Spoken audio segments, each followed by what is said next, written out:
아멘. 자, 여러분, 만약에 여러분 앞에 커다란 물감 두 통이 있다고 한번 상상해 볼게요. 물감 두 통이 있습니다.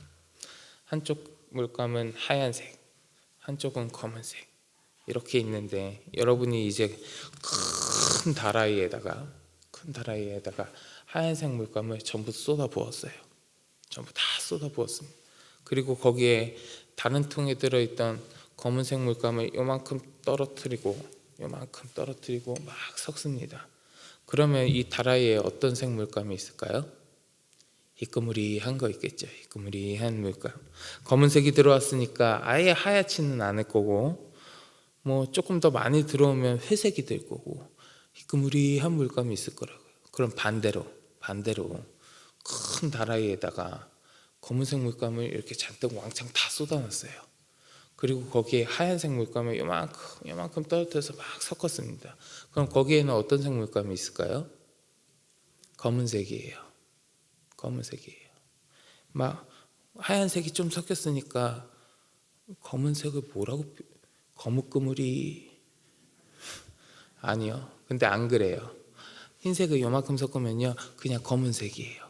왜냐하면 검은색을 밝게 하는 데는 요만큼이 아니라 훨씬 더 많은 게 필요해서 그래요. 흰색에 검은색이 요만큼 들어가면 희끄무리해지거든요. 근데 검은색에 흰색이 요만큼 들어가면 그냥 검은색으로 섞여버려요. 섞어버린다고요. 제가 지금까지 드린 이 말씀이 어떤 것을 설명하고자 하는지 여러분이 이미 다 짐작하고 계실 거예요. 하얀색은 선한 것, 검은 것은 악한 것, 선과 악에 대해서 이야기하고자 했던 겁니다. 우리가 이 세상을 살아가다 보면요, 여러분들 많이 느끼시겠지만 이 세상 가운데 악한 것이 얼마나 많이 있는지 몰라요. 악한 게 얼마나 많은지 모릅니다. 물론 세상 가운데 선한 것들도 많이 있죠. 선한 것들도 많이 있는데 가만 살펴보면 선한 것보다는 악한 것이 훨씬 많은 것 같아요. 악한 부분이 너무 많은 것 같아요. 그래서인지는 몰라도 선한 사람들도 세상 가운데 섞여 들어가서 살다 보면 거기에 물들어서 변하는 경우도 우리가 심심치 않게 보게 됩니다. 우리가 주님을 닮아가기 위해서, 우리가 믿는 사람으로서 예수님을 닮아가는 삶을 산다고 하는데, 내가 주님을 닮아가기 위해서, 내가 선하고 깨끗한 삶을 살기 위해서, 내가 그 하얀 삶을 살기 위해서 부단히 노력하더라도, 내가 그러기 위해서 부단히 스스로 노력한다 할지라도, 만약에 내가 우리를 둘러싼 그 세상 가운데 그냥 섞여 들어가게 되면, 그 악한 세상 가운데 내가 섞여 들어가면 우리는 우리의 깨끗함을 유지하기 어려울 겁니다. 그래서 하나님께서는 우리에게 거룩하라고 말씀하시는 것 같아요. 성경 전체적에서도 여기저기 나오고요, 레위기 말씀만 보더라도 여러 군데 나오는데 한 군데만 보자면 레위기 11장 44절에 이렇게 기록되어 있습니다. 제가 봉독해 드릴게요. 나는 여호와 너희의 하나님이라. 내가 거룩하니 너희도 몸을 구별하여 거룩하게 하고 땅에 기는 길짐승으로 말미암아 스스로 더럽히지 말라. 아멘. 너희도 몸을 구별하여 거룩하게 하라. 우리가 나의 거룩함을, 나의 깨끗함을 유지하려면 우리를 더러움에서, 악한 것에서 구별해서 깨끗하게 유지해야 된다라는 거예요. 악한 것과 더러움과 이러한 검은 것들과 우리가 섞이게 되면 변할 수밖에 없어. 악한 것이 조금이라도 섞이게 되면 그 전과 같이 온전한 깨끗함이 유지될 수가 없어. 그러니까 섞이지 말고 구별해라라고 말씀하시는 거 아니겠습니까? 구별해서 너희가 더럽혀지지 않게 해라, 주님 말씀하시잖아요. 이 사실을, 우리가 악함과 섞이지 말고 구별되어야 한다는 이 사실을 오늘 본문에 나오는 요셉은 너무나 잘 알고 있었던 것 같아요. 너무 잘 알고 있었던 것 같습니다. 자, 우리가 지금 계속해서 창세기의 말씀, 이 요셉의 이야기를 같이 보고 있는데, 오늘 본문 말씀 보니까 이제 야곱의 가족이 애굽 땅으로 왔어요. 야곱의 가족이 요셉이 있는 애굽 땅으로 이주하는데 오늘 본문에요, 조금 의아한 부분들이 있습니다. 언뜻 이해되지 않는 부분들이 몇 군데 있어요. 자, 야곱의 가족이 지금 애굽 땅으로 왔단 말이에요. 애굽 땅으로 왔는데 요셉이 그들을 맞이하고 정착하게 하려는 땅이 어디냐 하면 고센 땅이라고 이야기합니다. 고센 땅. 그리고요, 자기의 가족들을 바로 왕에게 소개하는데 뭐라고 소개하냐 하면 목자들이라고 얘기해요. 목자들이라고. 사실이기는 한데 좀 이상해요. 왜냐하면 이게 일반적이지 않은 일이거든요. 여러분, 오늘 본문 28절 하고요 31절과 32절 같이 한번 봉독해 볼까요? 28절 말씀 먼저 같이 봉독합니다. 야곱이 유다를 요셉에게 미리 보내어 자기를 고센으로 인도하게 하고 다 고센 땅에 이르니. 자, 우리 31절과 32절도 봉독하겠습니다. 요셉이 그의 형들과 아버지의 가족에게 이르되 내가 올라가서 바로에게 아뢰어 이르기를 가나안 땅에 있던 내 형들과 내 아버지의 가족이 내게로 왔는데 그들은 목자들이라 목축하는 사람들이므로 그들의 양과 소와 모든 소유를 이끌고 왔나이다 하리니. 아멘. 자, 여러분, 지금 봉독한 이 말씀이 뭐가 좀 의아한지 여러분 아시겠습니까? 뭐가 좀 의아한지? 자, 뭐가 의아하냐면 고센 땅이라고 하는 곳에 지금 정착하게 했단 말이에요. 근데 고센 땅이라고 하는 곳은 어떤 곳이냐면 애굽 본토와는 상당히 거리가 떨어져 있는 애굽의 변방에 있는 땅이에요. 고센 땅이요. 애굽 국경지대 저 변방 땅이라고 해요. 변방에 있는 땅. 근데요, 지금 이 애굽에서 요셉의 위치가 어떻습니까? 총리 대신이에요. 총리예요. 총리. 바로를 제외하고는 아무도 그를 건드릴 수도 없고 모든 백성이 요셉의 말 한마디로 수족을 움직이게 하는 아주 큰 권력을 가지고 있는 절대적인 이인자란 말이에요. 총리예요. 그러면 자기의 가족들이 자기가 어렸을 때 헤어졌는데 가족들이 오랜만에 이제 드디어 만나게 됐잖아요. 그리고 자기의 가족들이 기근 때문에 너무너무 힘들어 했었는데 그것을 피해서 왔고 또 자기가 오게 만든 거잖아요. 그렇게 오게 만들었으면 요셉이 자기의 힘을 가지고 애굽의 중심으로 데리고 가가지고요, 얼마든지 제일 좋은 집에서 가장 편안하게 가장 잘 지낼 수 있도록 다 해줄 수 있단 말이에요. 지금 요셉에게는요 그렇게 해줄 수 있는 힘이 충분히 있어요. 충분히 있단 말이에요. 근데 요셉은 그렇게 하지 않았고 저 변방에 있는 땅에 자기 가족들을 정착하게 했습니다. 그 가족들이 머물게 했어요. 그리고 자신의 가족들을 바로 왕에게 소개하는데 뭐라고요? 목자들이라, 목축하는 사람들이라고 소개했습니다. 그리고 가족들이 바로 왕이 물어보면 스스로도 목축하는 사람들, 목자들이라고 대답하라고 당부하기까지 했어요. 오늘 본문 말씀 33절과 34절 보실래요? 33절, 34절 같이 봉독해 보겠습니다. 바로가 당신들을 불러서 너희의 직업이 무엇이냐 묻거든 당신들은 이르기를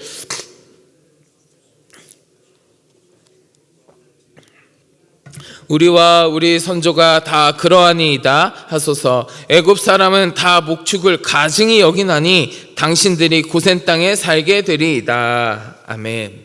지금은 우리가 직업에 귀천이 없다고 이야기하지만 이때 당시에 애굽 사람들은 목축업을 하는 사람들, 목자들을 아주 비천하게 여겼습니다. 근데 비천한 뿐만이 아니라 그것을 넘어서서 가증하게 여겼다라고 했어요. 말씀에 기록되어 있잖아요. 목축업하는 사람들을 가증하게 여겼다라고 했어요. 가증하게 여겼다.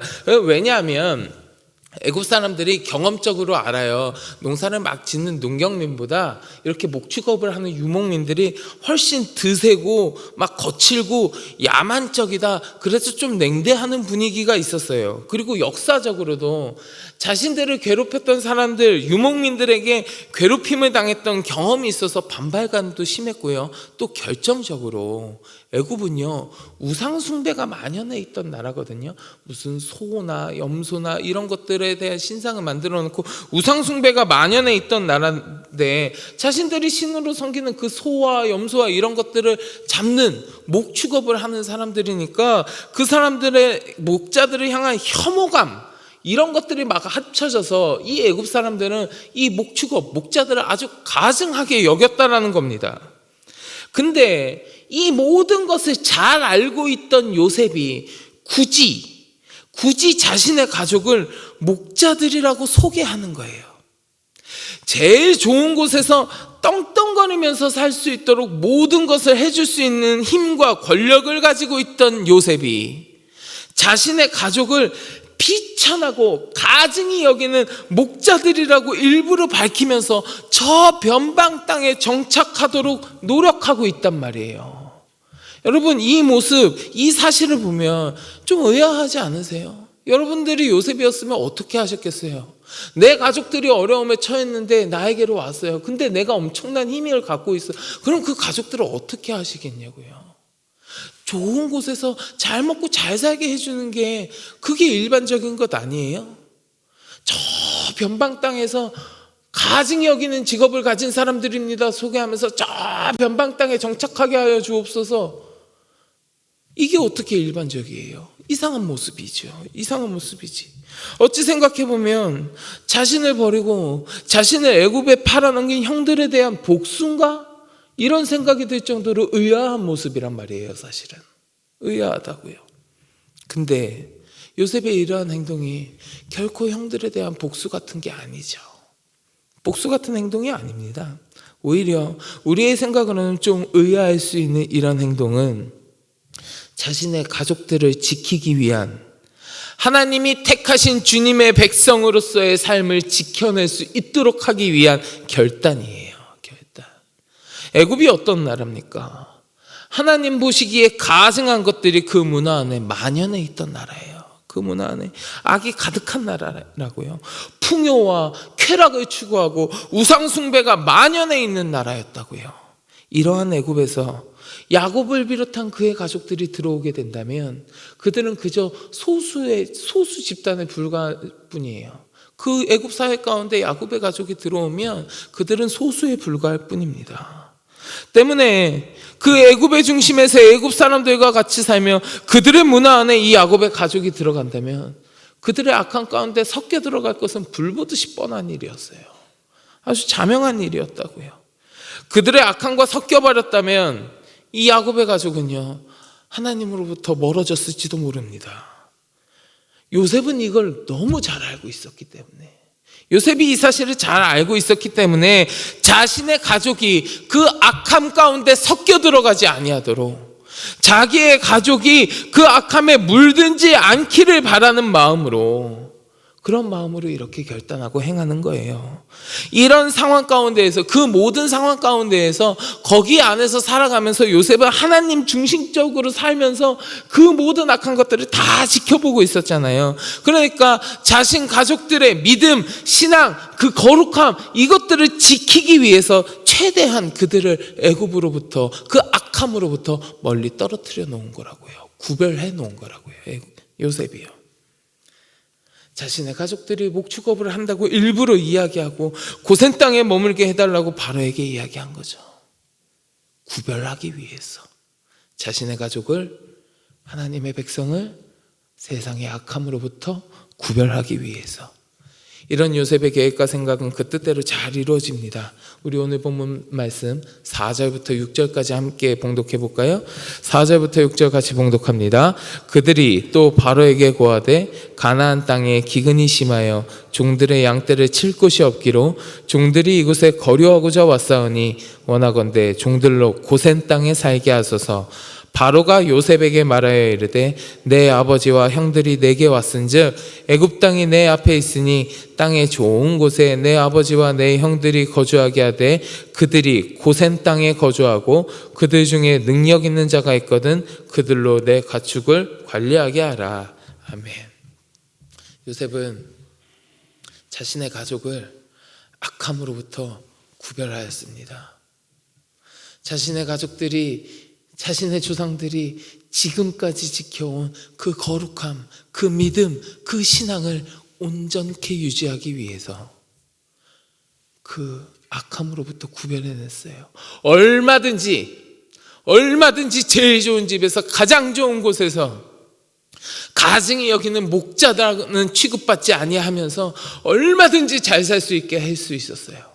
그러나 그렇게 했다면 이들의 믿음이 온전치 않을 것을 알았기에 그렇게 하면서 애굽 땅 가운데로 이 가족이 섞여 들어왔다면 그들의 신앙, 그들의 거룩함이 유지될 수 없는 것을 이 요셉이 알았기에 요셉은 하나님을 먼저 생각하고 이 가족들의 신앙을 먼저 생각하며 그 악함으로부터 자신이 할 수 있는 모든 방법, 자기의 모든 노력을 동원해서 구별하여 낸 겁니다.